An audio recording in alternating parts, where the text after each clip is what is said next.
QPR, QPR, Six Park Rangers are on the up and up. QPR, QPR, now we're heading for European Cup. Hello, this is Open All R's, the QPR podcast. I am David Fraser, joined by three other QPR fans I have to my right. Long-time QPR podcaster Paul Finney. Good evening, David. Good evening, Paul. Another long-time QPR podcaster, Chris Mendes. Good evening. Rocking what do they call that? Turtleneck? Polo yeah. neck? Turtleneck. Turtleneck. Got to keep warm in this weather.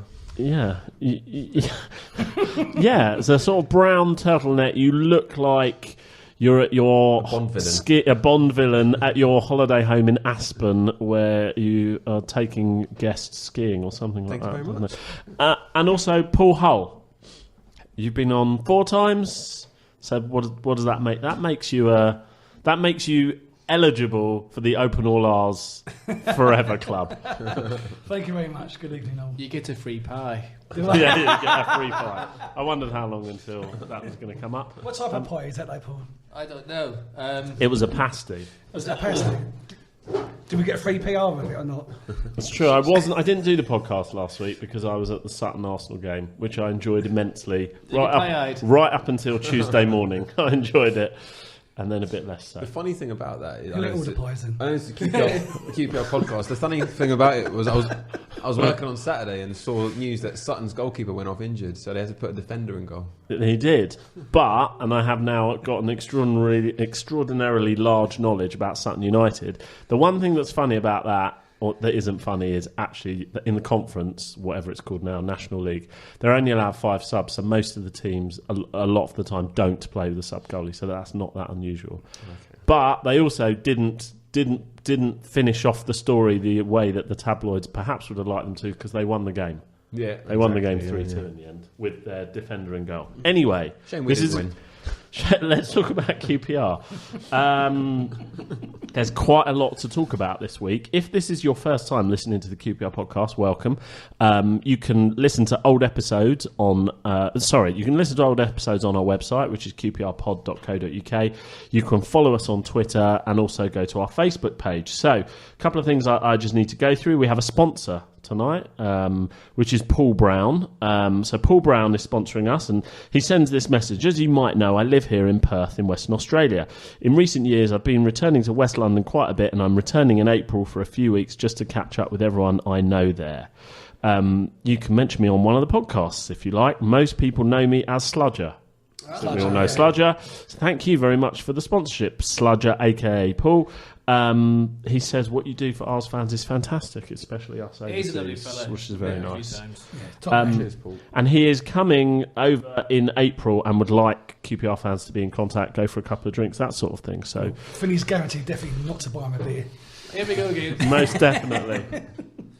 Talking of buying beers, we also have the beers sponsored. So thank you very much to Scott Canning. So thank you for that. Right, should we actually talk about football? Are we going to QPR? get pie sponsors soon as well? We should. Yeah. We should. Or was it Pasty. a pasty? It was a pasty. Yeah, I believe we've it got was a a lot- pasty. Get it down. Yeah. Now, that's enough of these jokes about pies and pasties. It's not fair. Ruined his week, it did. Yeah. Anyway, I actually this was inevitable. I I actually realised that. I actually had a pie before the Wigan game, like 24 hours after it happened, and it wasn't very nice. I had the chance. Do you know what? At the Wigan game. At Wigan. At QPR Wigan game, yeah. I was at Wigan and quite good, actually. So the Wigan game, 24 Oh, hours yeah. after, Yeah. I was hungry, and I thought, whatever I'm eating, I am not eating couldn't a be pie. fighting after eating a Absolutely pasty, could you? not. I've gone right off pie this week. Anyway, should we talk about the Wigan game or the Preston game? Let's talk about Wigan first, because in order, it came first. Was it the And chicken it or came. was it the pie? It was. It was. I'm going to try and keep this podcast going if we can. This is incredibly boring for like everybody outside this room. Yes, I was involved with Sutton, not involved with the pie, but that doesn't necessarily matter. Right, 24 hours after you spoke to Connor Washington, Yeah. he scored and did very well. And didn't celebrate in front of G Block like I asked him, so that's him out the side. No, It's weird, isn't it? He's turned it around really well. And do you know what? There's so many people came up to us and spoke after that interview who thought he came across really well, That's a good articulate. interview. It was, and he's he Very gives good, an yeah. insight into football that you don't often get. But he was very honest, and I really enjoyed it. It's a good interview, and that goal was superb, wasn't it? Really good. And that was a vital 3 points out. Now you look back at what happened Saturday, but yeah, I thought that was a good performance, and we looked quite solid against Wigan as well, who weren't as bad as I thought they'd be. It was quite a boring game, but great finish from Washington for the second goal. Oh, Brilliant. If he carries on like this, he might even get into the England team. can we go back to pies? Now, He didn't sound that Northern Irish, did he? well, no, but then there's. But he's lived here most of his Tony, life, I Tony guess. Tony All of Dorigo his didn't life. sound that English from what I remember. No. Tony, we didn't play for England.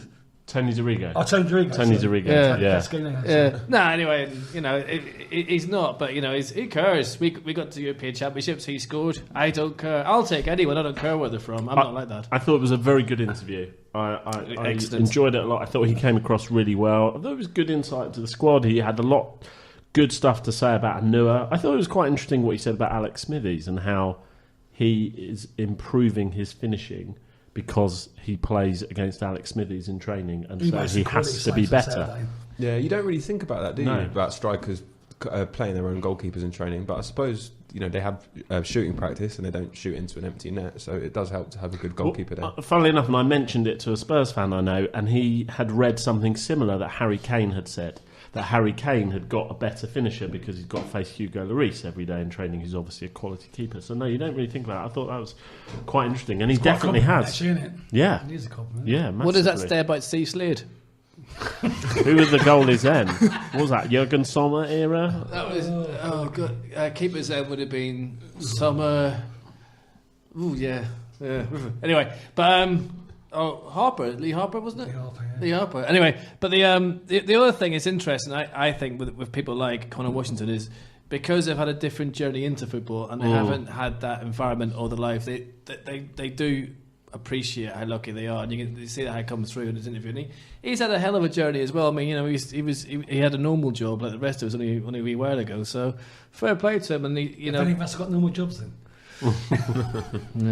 Wasn't a fan of Hasselbank, was he? No. No, I don't blame him. But then Hasselbank did sign him. Okay, Did he? You can't underestimate what it's done for his confidence. he as did well. sign him in He his went- era, didn't he? Yeah. Yeah. But did he? Well, No. probably not. But to be fair, if he did or didn't sell him is irrelevant somewhere. It's where he For played £3 him. million quid was a big price tag. It was, but it's where he played him that was a problem. And all the fans who didn't rate him, they're now eating humble pie. But that. humble plastic. Looks a bit like- Dear, oh dear, oh dear. Someone keeping a tally of this. Nah, I'll be fine. Yeah, I've yeah. got a bet on it. yeah. 8-1. Anyway, so Sorry, Did you discuss this before I came in? No. Because I was the last person to walk into the room when we recorded tonight, and you were all here. Did you discuss it before? No, we was I actually let you talking in. I about- wasn't here. Yeah. No, we was actually talking about accommodation, weren't we? I think that pie's going to your head. What? No pun there. Definitely no pun there. But the But that was a yellow card, mate, that one. Sorry. Anyway, the whole thing about Connor as well. The fans, yes, they have, but like Furlong and people who've Yeah. turned it around. I mean, even Les Ferdinand had the win over the Boo Boys. People forget that. Everyone thinks that it was all easy. Furlong's probably the biggest one in recent times. Furlong. Because he had that loan spell when he come from, was that Birmingham to us, didn't he? Yeah. And then he scored that goal that hit him on the arse. Like the goalkeeper kicked out. It was against Crewe, was it? Yeah. And then he went back, and then he come back again, didn't he? But he got dog abuse, didn't he?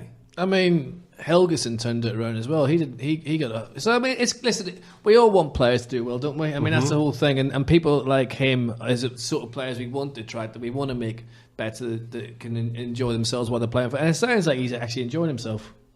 I was thinking when I was listening to that Washington interview, I can't remember when we interviewed Hasselbank on the podcast, but it wasn't that long ago, maybe October, November time.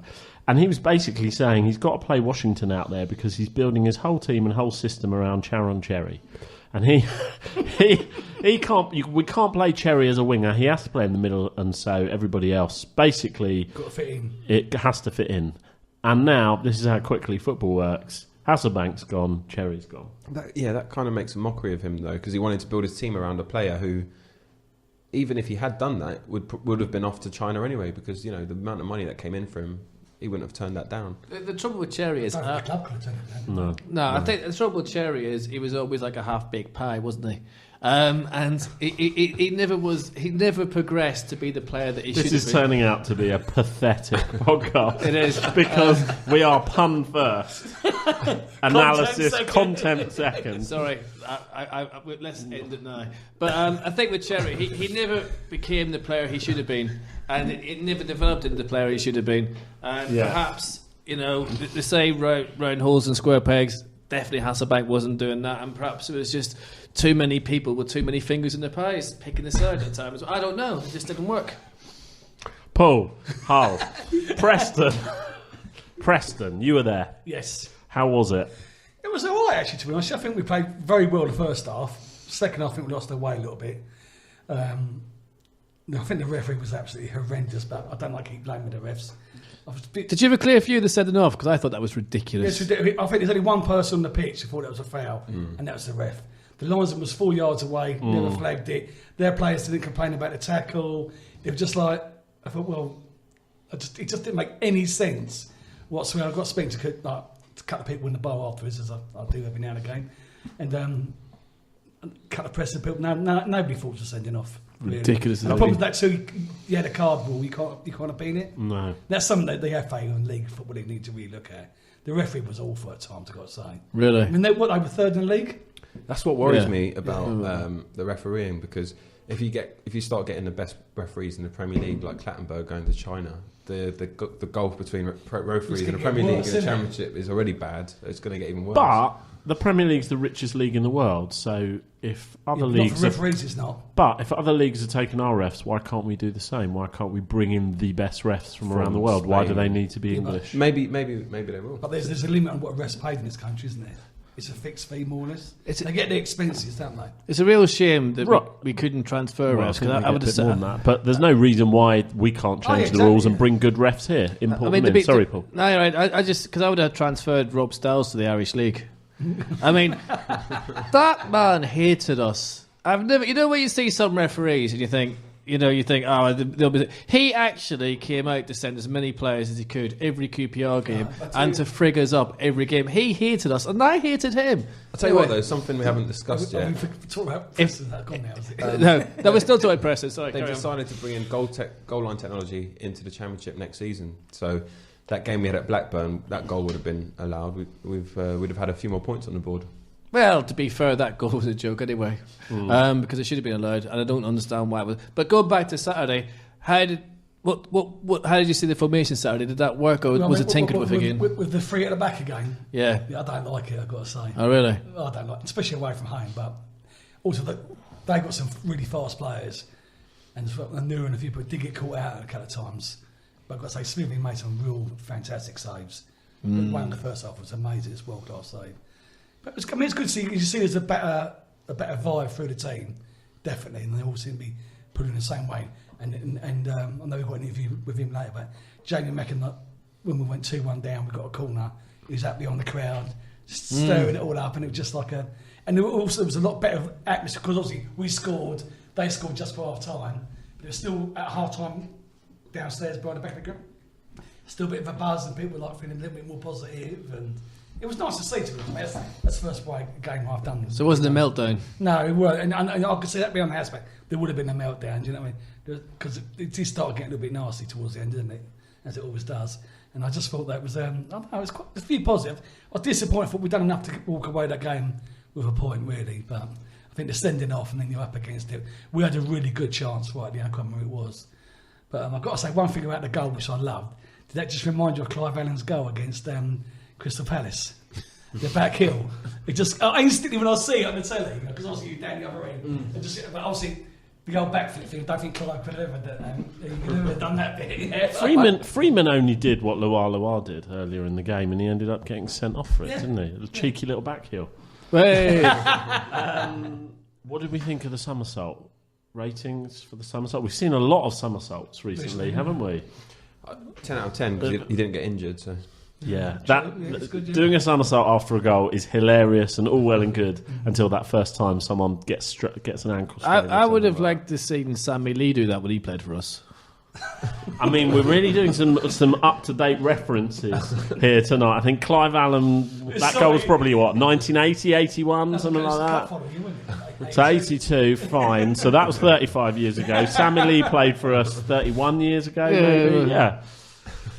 Okay. I think back hill QPR goals. It reminded me a little bit of the Charlie Austin one at Chelsea, Yeah. but it was probably even a bit better than that, maybe. Yeah, well, it was a little bit harder in the goal, wasn't it? Do you know the difference I've noticed in away and home since Holloway and Bertram's come back now is we are giving it a go. It might not go well all the time. Tactically and substitution wise, you might sometimes be sitting there going, why have we done this? But you can see the players are playing for them. I know we have this discussion all the time about Jimmy Floyd Hasselbank. Some people still think he was unfairly sacked. I think we would have had a problem with season tickets next season if he'd have stayed. He's gone. It doesn't matter. But I think with Holloway and Birch, that video the club put out was excellent. In fairness,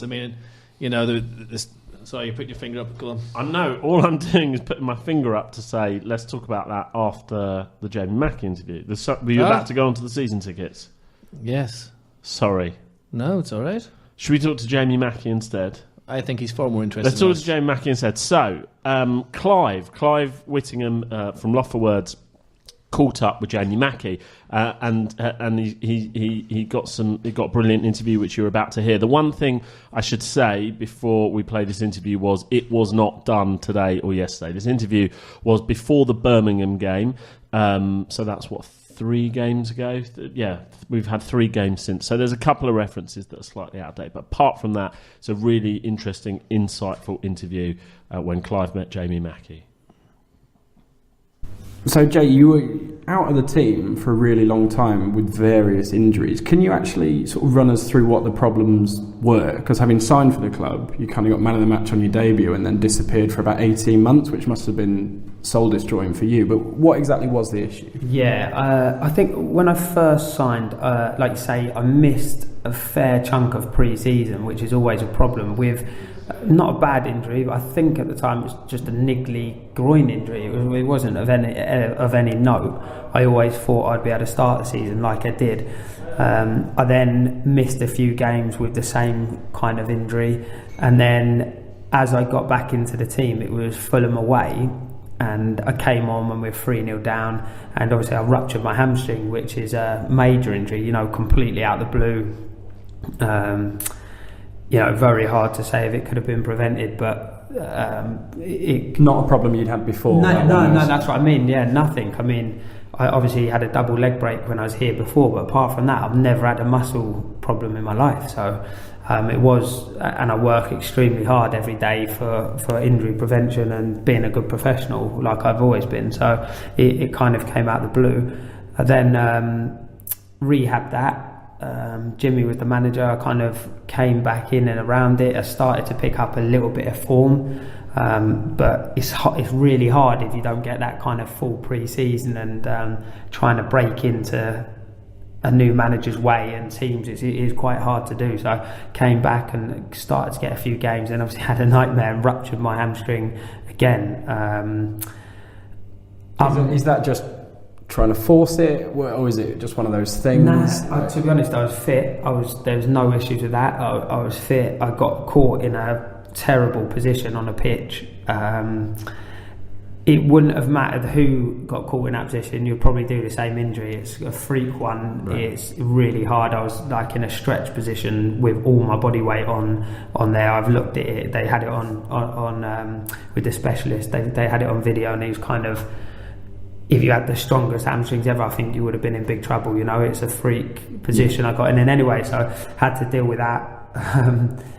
I'm trying to remember the timeline. Yeah, so that took me out for the rest of that season, last season, which I thought in my head, okay, cool, well, I'll have a summer, I won't have a summer, I'll be in every day working hard, and I'll have a full pre-season ready to go this season. But as I was coming back from that, my ankle wasn't right, and we saw a specialist about it, and he said the only thing we can do is have an operation. So that was really hard to take, because I'd fully rehabbed my hamstring. I was back to the running stage, You don't strike me as someone that would actually enjoy watching games and not being involved, especially was it doing your head in properly at this stage? Yeah, at this stage I'm like, God, I was proper, I was the bit through rupturing my hamstring was close to the end of the season, so I had 2 months with no games, so I didn't mind that bit because I felt I was stealing a march on everyone. I was getting fit when everyone was away. I was like ready to have a big season this season, and then obviously I'd got to the running phase, which if you've had an injury, you're like seeing the light at the end of the tunnel. You're nearly back, and my ankle just wasn't right, so we had to get that operated, and that was a tough day, obviously knowing that, and then that's put me out till now. So I have to say I feel great. My body feels as good as it ever has done, and my hunger and desire is as high as it ever has done. So I'm ready to play now. Yeah, we can kind of tell. So from all of that, 2 games in a weekend, like straight in the New Year period, full games as well. Was that in at the deep end, or was it? Yeah, I think I was definitely ready and confident that I could start a game. In your head, there is a process that you should go through, but the situation the club was in, and I was ready to play. I got put in. We scraped through and got a massive win away at Wolves, and it was kind of just, there's no way I wanted to come out the side. I felt it was really quick turnaround, but I felt safe doing it, and I think it was obviously a calculated risk from the club that do you think you'll be alright, or are you just saying you'll be alright? And I was like, no, I do actually. I think. Were you just saying? It was hard to know because it was such a quick turnaround. I didn't think that it was long enough for me to feel the effects of the first game, because it was only 2 days after. So I thought usually, a couple of days after you start feeling things, but I just thought, adrenaline can help get you through as well, and I was just desperate after getting the win to play. So yeah, there was an element of risk because I've been out that long, but I got through it and I felt great. So. And where do you sort of feel the team is now? Because it seems that we play well and don't get a result, and then in a game where we maybe would get a result if we did play well, we don't play well. It's like it's sort of an odd situation. No, you're right. It's I think over the last couple of days after the result on the weekend, we've been kind of having that, or I have having that mental kind of battle with exactly the same thing as you have. Is that what's really frustrating is teams that are down there are usually down there for a reason, because they're not good enough. They're losing games consistently from the same thing. And as a manager, sometimes that can be easier in a way because you can work on one aspect. So it might be you're giving away goals in the same area of the pitch, and you've got to work on that, and you might have to sacrifice scoring goals to defend. But we've actually been playing really well, and where at Blackburn, if you'd watch a game, definitely should have won the game. Yeah. We had a goal disallowed. I mean, I don't like keep harping back to them things, but that is the facts. I think you look at that, and I'm talking about tactically. There's not a lot different or application that we could have done in that game. We were just unlucky not to win. I thought the same on the weekend. Yeah. We competed. We were about it.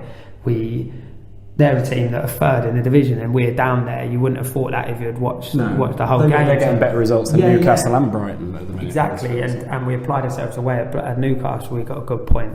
So at the minute, the good thing is we are playing well. We're just not getting the results, and in a way, it can be even more frustrating because if you do have a bad patch, then you're definitely not going to win games. So we need to stay on it and just believe in the process and make sure that we come through the other end winning games. Is it a relegation battle? Is that how it's sort of being talked about among the lads? I don't know. No, I mean, listen, we're under no illusions where we are in the league, and I think you have to be, for me, being a senior professional, you have to look and take stock where you are. You can't brush it under the carpet where you are in the league. Games are tough when you're down the bottom, and we are down near the bottom, and we are close to that relegation zone. After we had a few results, we were looking up rather than looking down, and the aim for me is, with 15 games to go, is to get points on the board. So with games to go, we can look up and see how high we can finish and set ourselves up for a really good season next season. That's the aim. But you shouldn't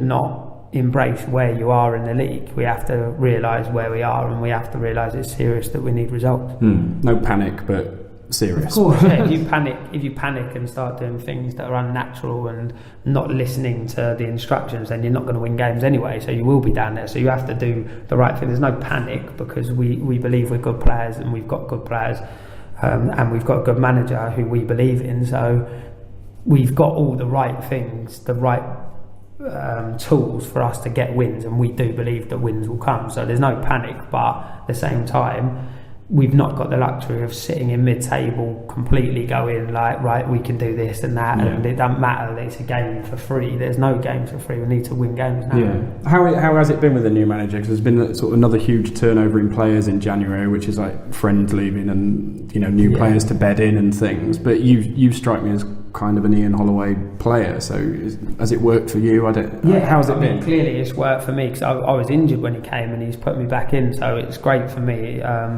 We get on really well. We share the same enthusiasm for football, which you don't always find these days, which is refreshing for me and it's good for me.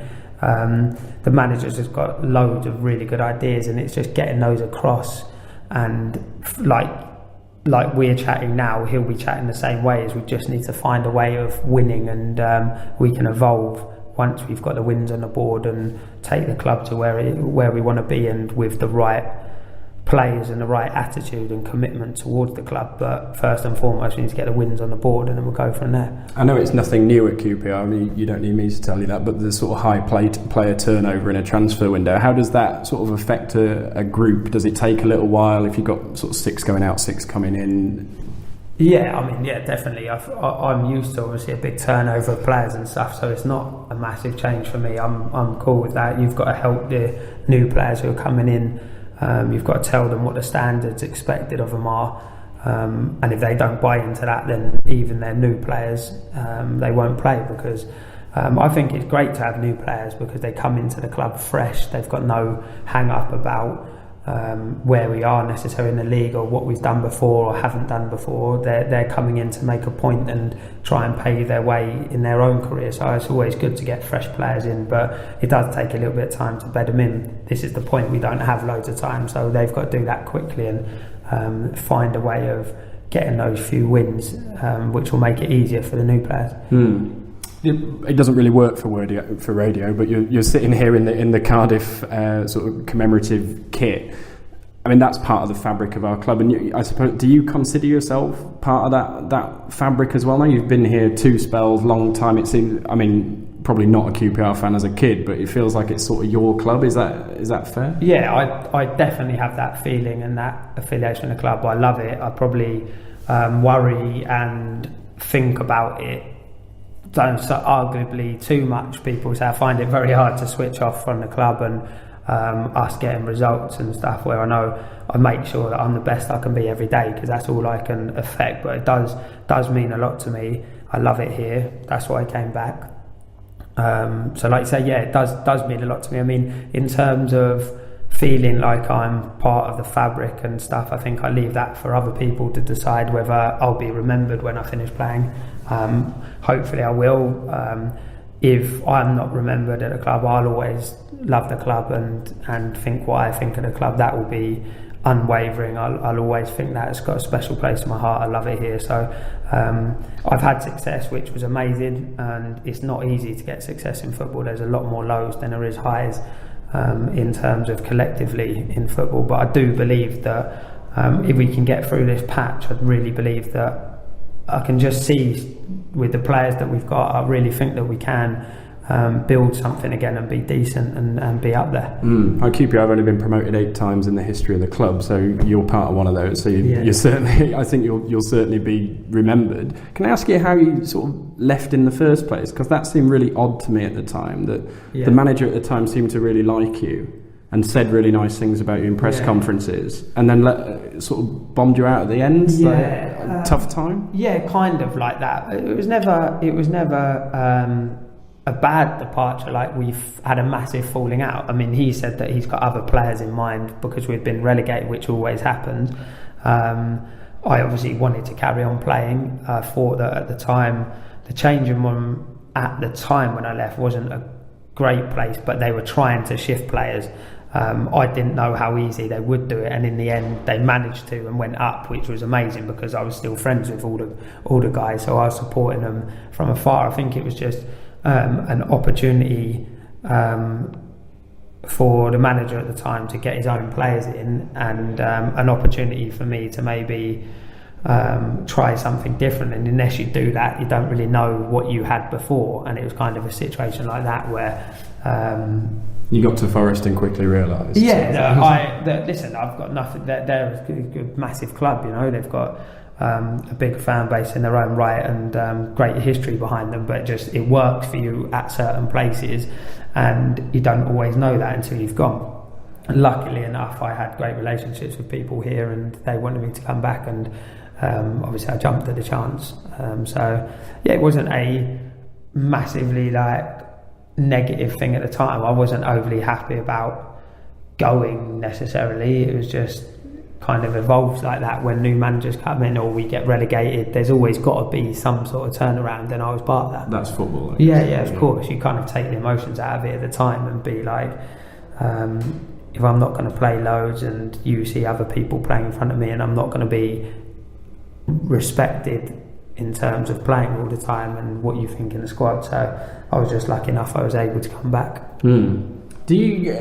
How do you sort of see yourself as a player? I wonder, the reason I ask is because if you asked someone to describe sort of Jamie Mackie, people would talk about work rate, never say die, 100 miles an hour all the time. Do you think you get unfairly pigeonholed as someone that just runs around a lot? Do you think there's more to your game than that?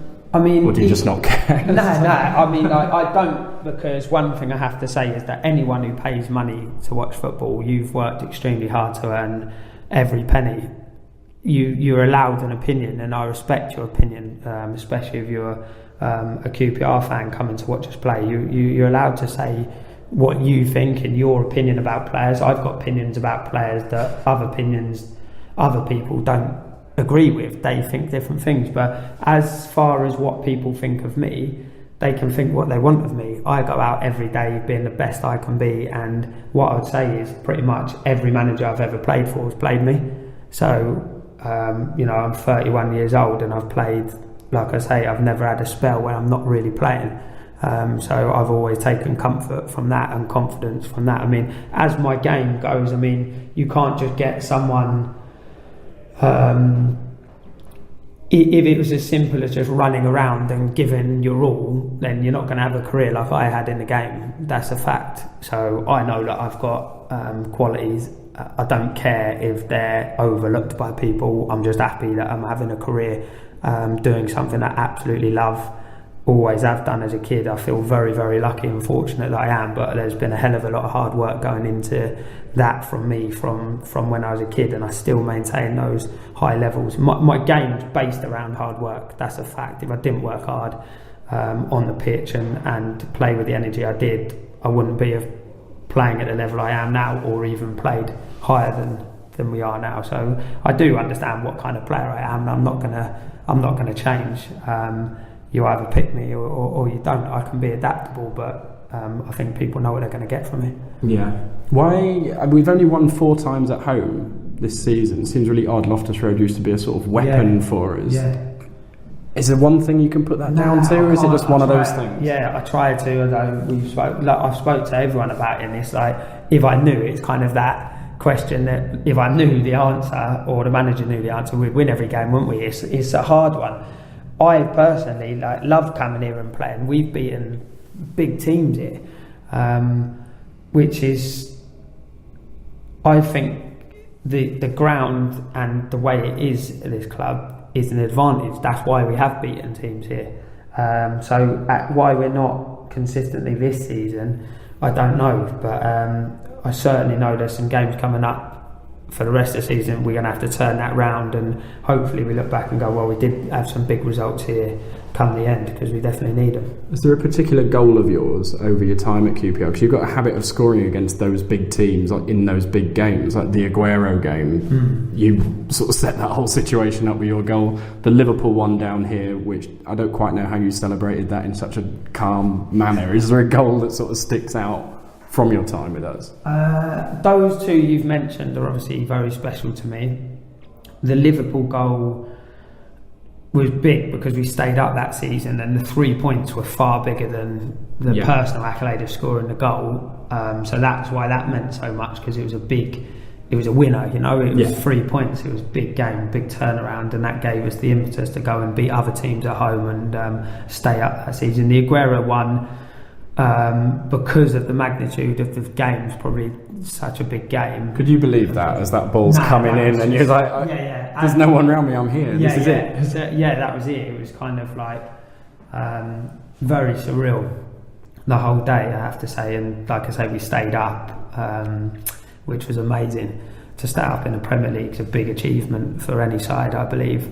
Getting promoted out of the Championship, I mean, staying in the Premier League is equally as hard as getting promoted in the first place. So that was a massive achievement. I think in the season that we won the league, I scored against Derby. That always sticks in my mind, because again, kind of showed that we were a proper squad. If we'd lost that 2-0, which we probably deserved to, we were nowhere near. We were terrible in the game. Probably would have been a different season, wouldn't it? It was only about the fourth game. Yeah, I mean, it'd be hard to say, but it could have turned into a.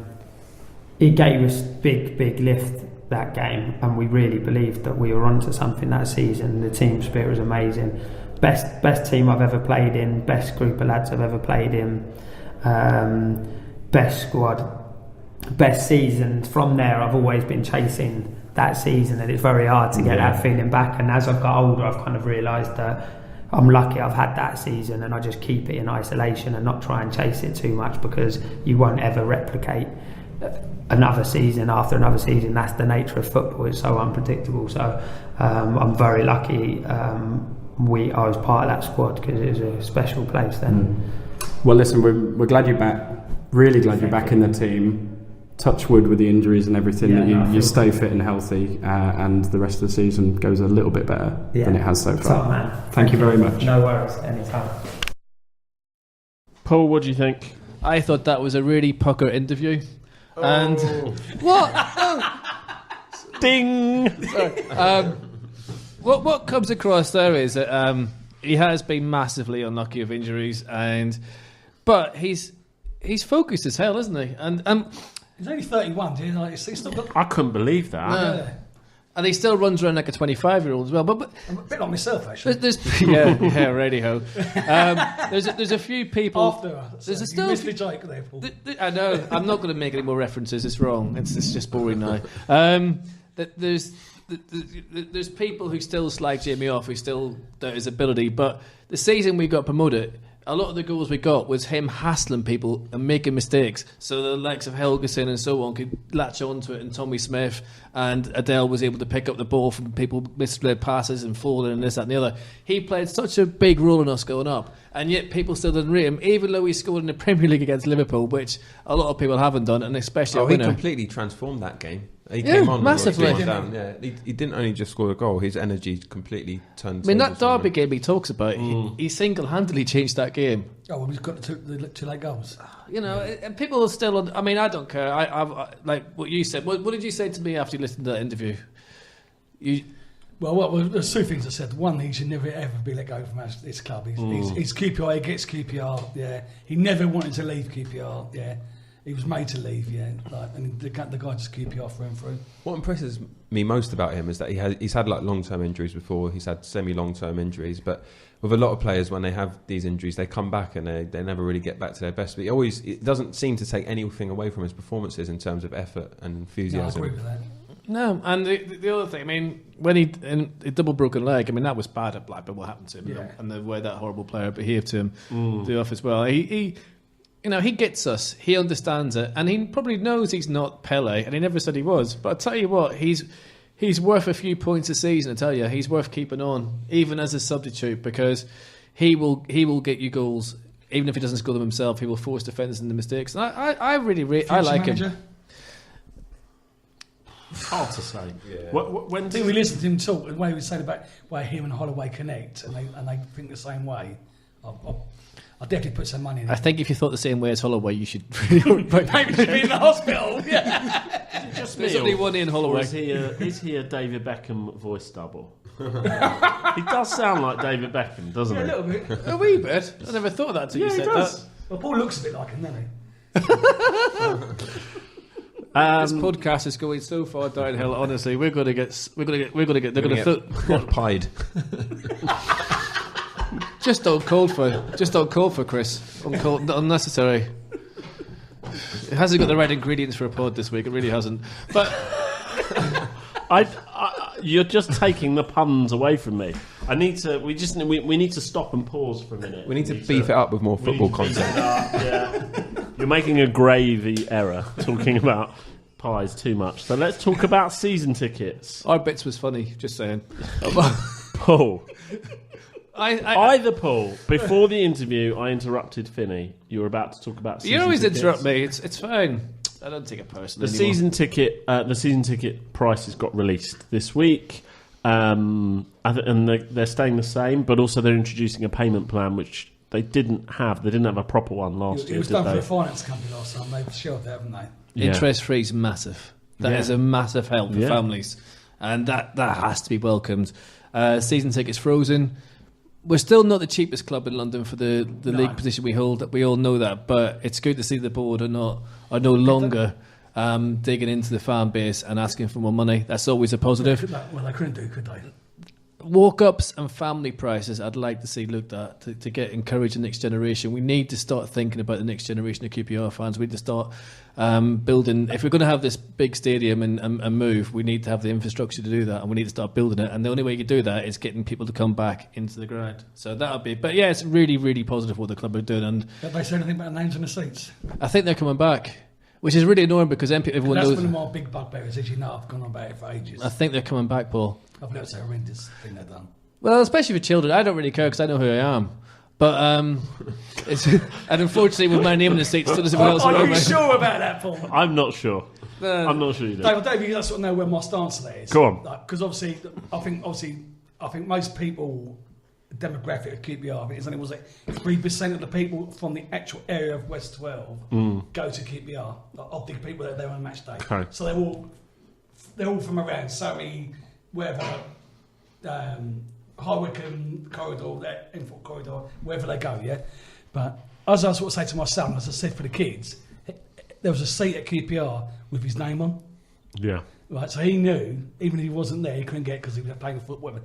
There's always a bit of QPR that was part of him, and I think for a kid to think that, I think it's amazing. And we brought one of his friends, and he obviously because we've got three in a row. So got with his granddad, his dad, and him, like 3 generations of QPR with the names on the seats. And his friend goes to his dad, goes to Arsenal, and they take towards. He said, couldn't believe he had his name in his seat.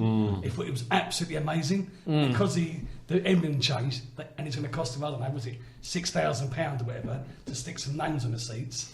They didn't do it, and I thought it was a horrendous decision. But I didn't realise that was the reason why, because the old emblem. Well, that's what I took him off. I said, we'll just get a stain off and cut the old emblem off and leave the name there. I wouldn't have really bothered if it was I do think it was a big thing personally. But the important thing people need to remember is don't throw away your season ticket.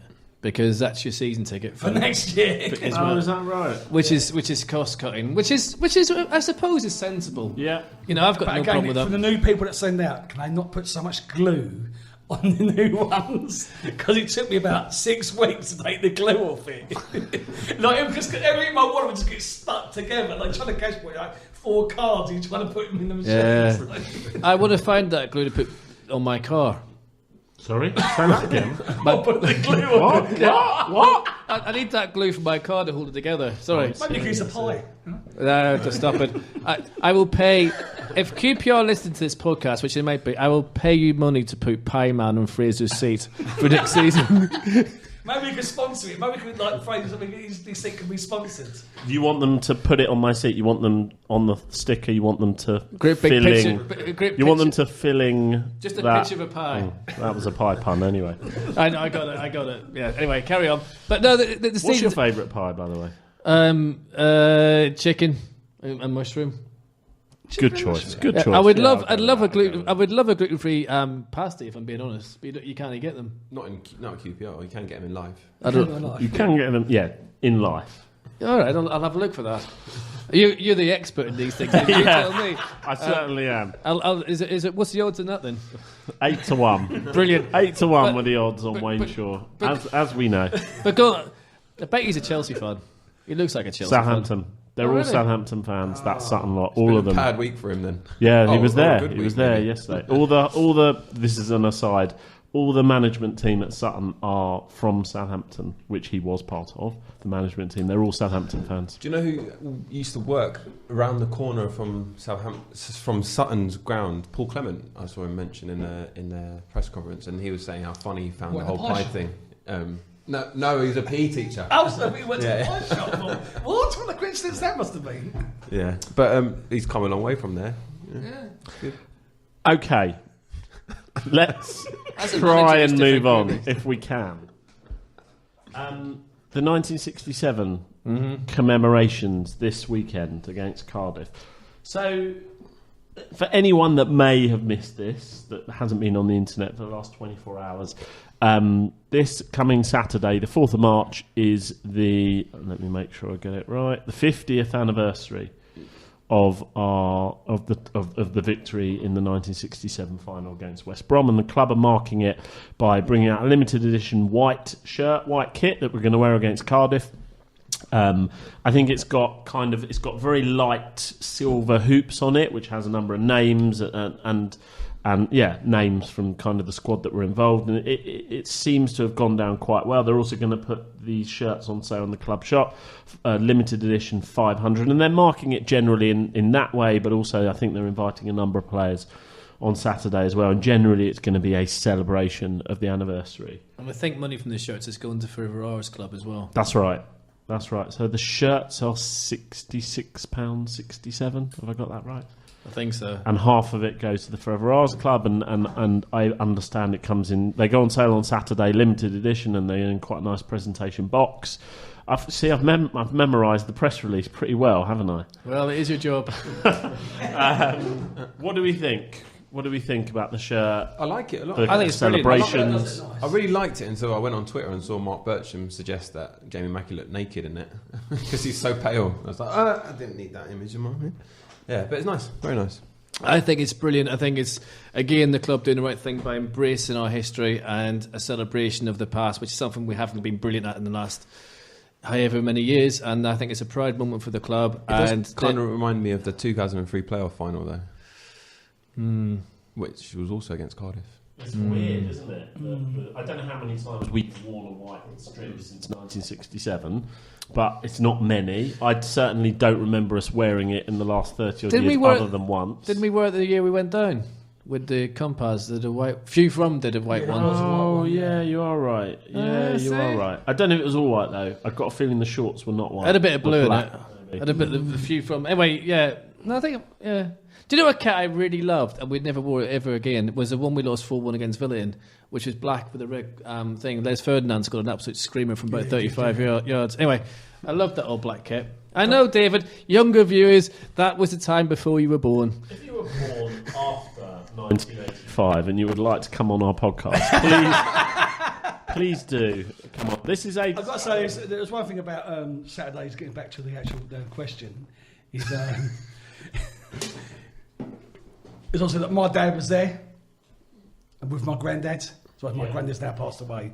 And he always tells a bit of a story at half time that Lazarus actually came and spoke to some of the fans. Really? Yeah, and he said, don't worry, we're going to do this. You're kidding. And my dad would have been 16, I suppose. Yeah, we were 16, 17 then. Wow. Yeah. And then my grandma used to go as well. She passed away, God rest her soul. And he said, like, he actually come and he sort of almost walked around, sort of like. Wembley. Yeah. Amazing. He actually walked, instead of going down the tunnel straight away, and she walked over to the crowd and said, look, we're okay. Like, we've got this, don't worry. And then walked off.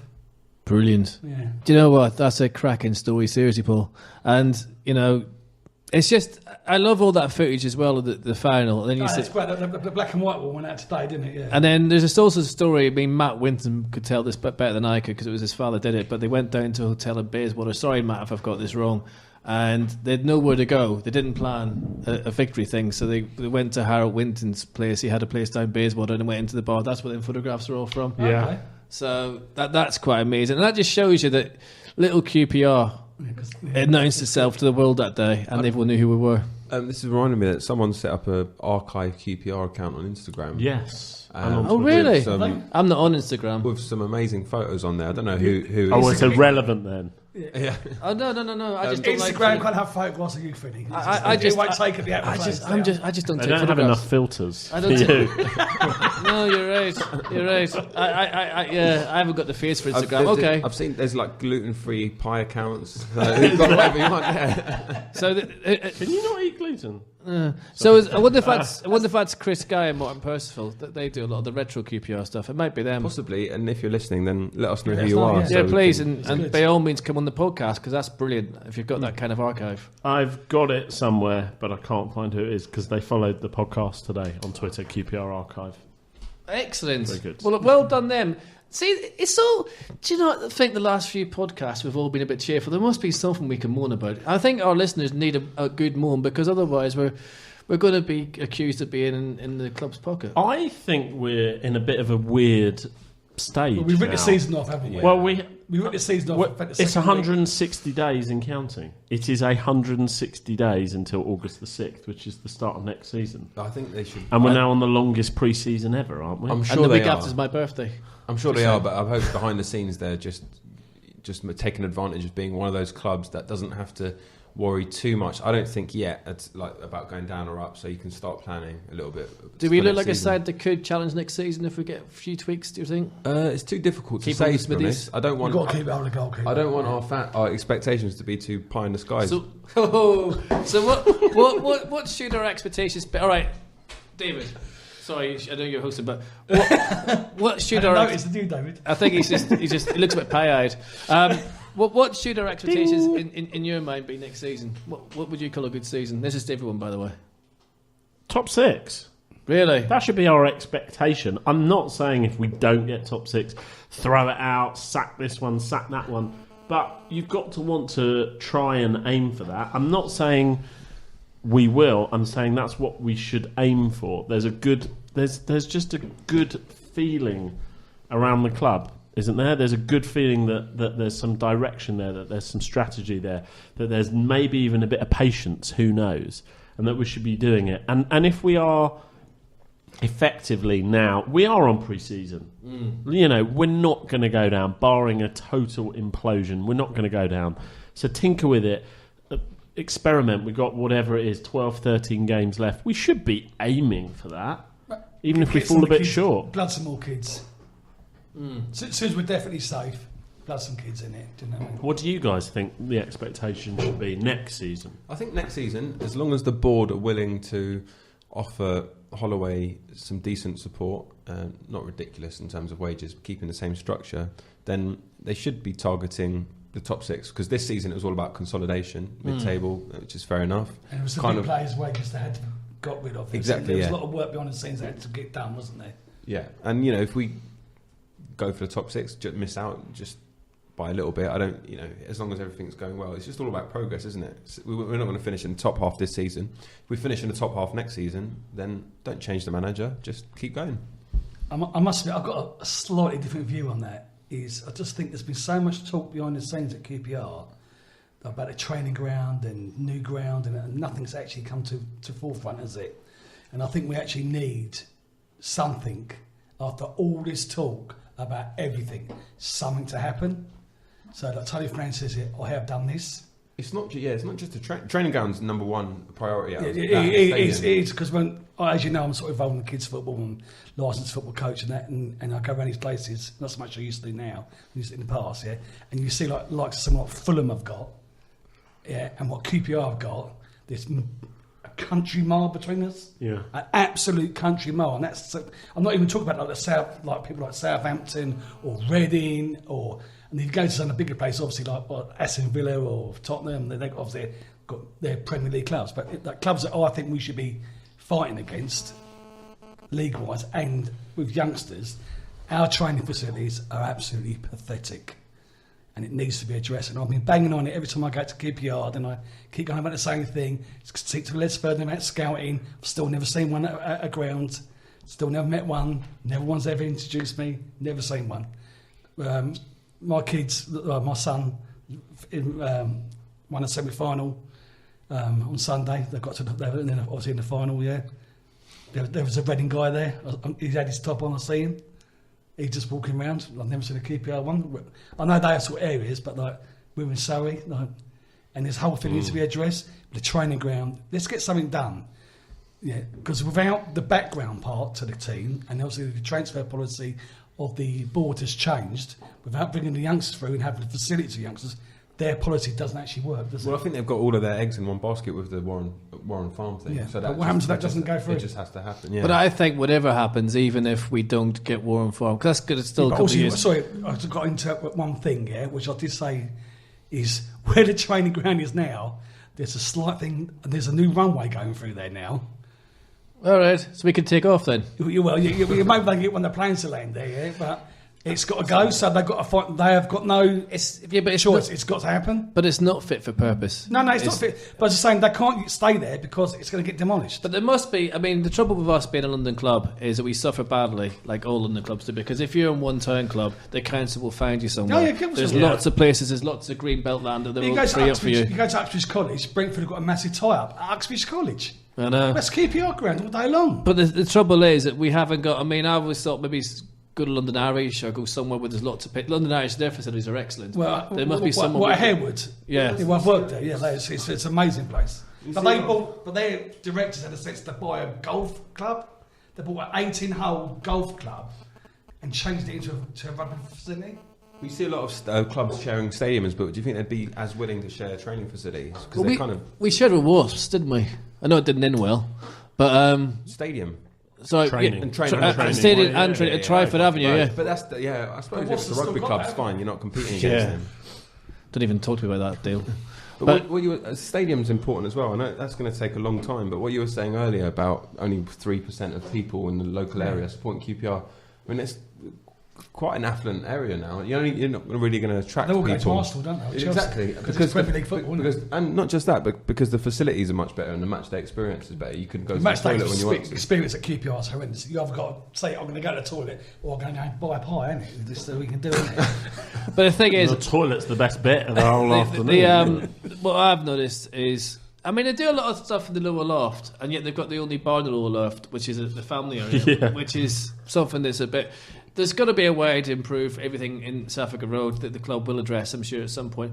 But what doesn't upset me, what I find disappointing is when you go on the Rangers and you have the new Astro pitches, the amount of kids that are playing in Arsenal, Man U, them lot down the road shirts, and even Fulham, and very few in QPR shirts. Well, That's I disappointing. actually played in that over there. We had a league, and when I joined, the guys who run it, they gave everyone free kits to the first few people who joined them. So maybe QPR can give them a load of kits and say, if people are joining your league for the first time, then here's a free kit for them to wear, and it's a QPR one. Yeah, Good get a bit idea. open. Yeah, Good idea. excellent It idea. is a good idea. See, there's some good things that come out of this podcast. There is a lot of ingredients, and there's some interesting parts of it, and there's a lot of pie talk, but there's some very excellent football talk in this podcast. I think I've thought of the name, by the way. Carry on. Ours End. Ours End. Anything we haven't talked about, haven't discussed, would like to bring up? I've got a few things, so why don't I talk them through whilst you think up your points, gentlemen? Right, okay. First of all, we have tied up with Halley Inc. They've given us 2 A4 QPR prints to give away, which look really nice.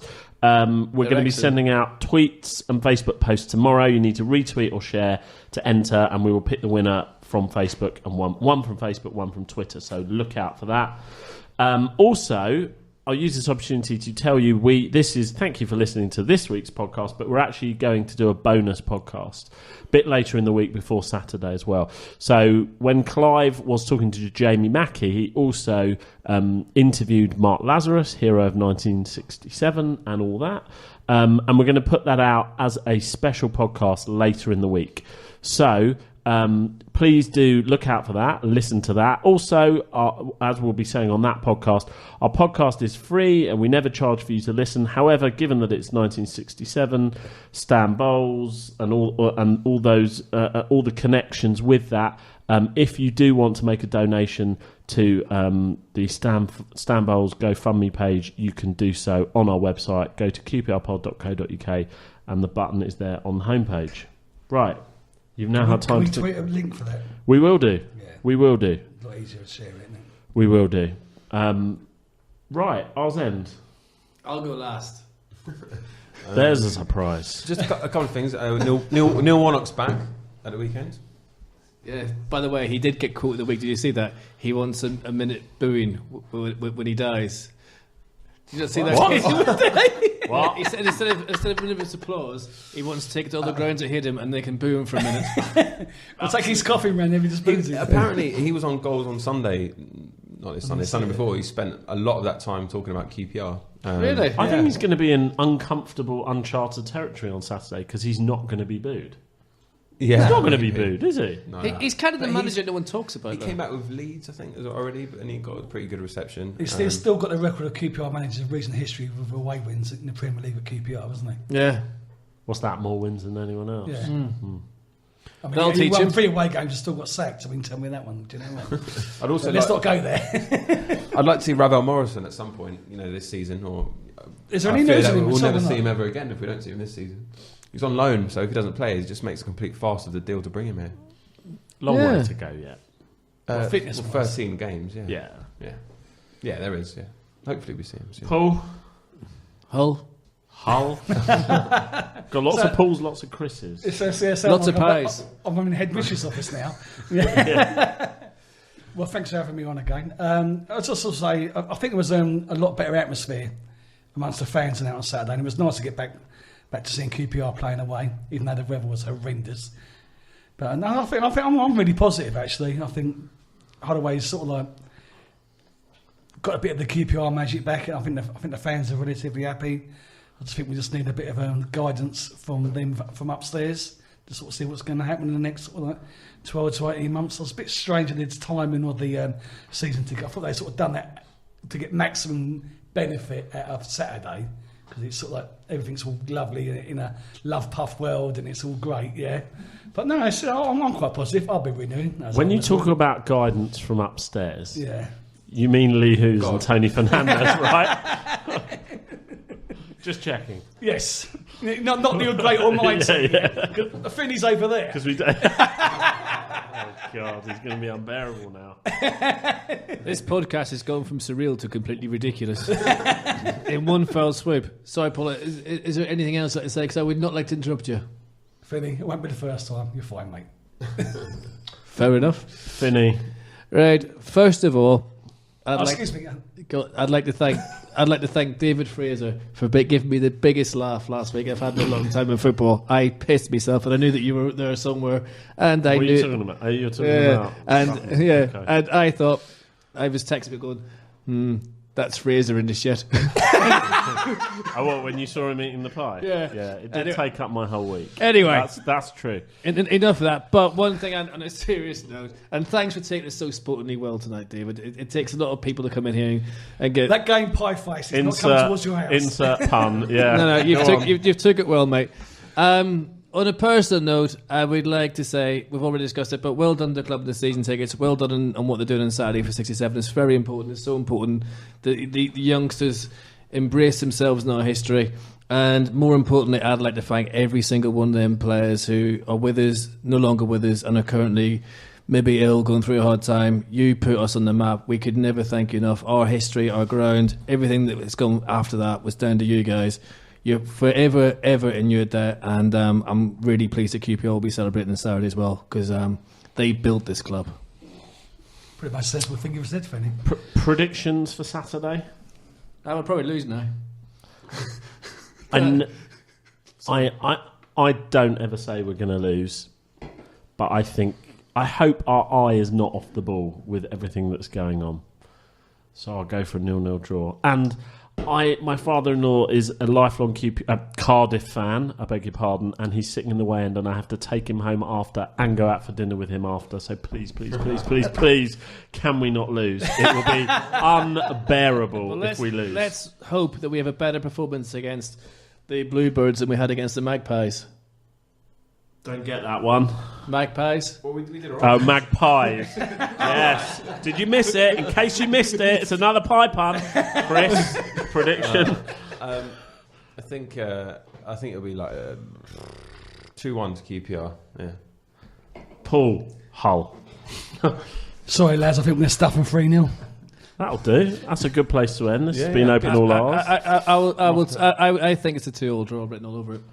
But I'll take that. I'll take that. What's the odds on that? 8-1, mate. Good pie.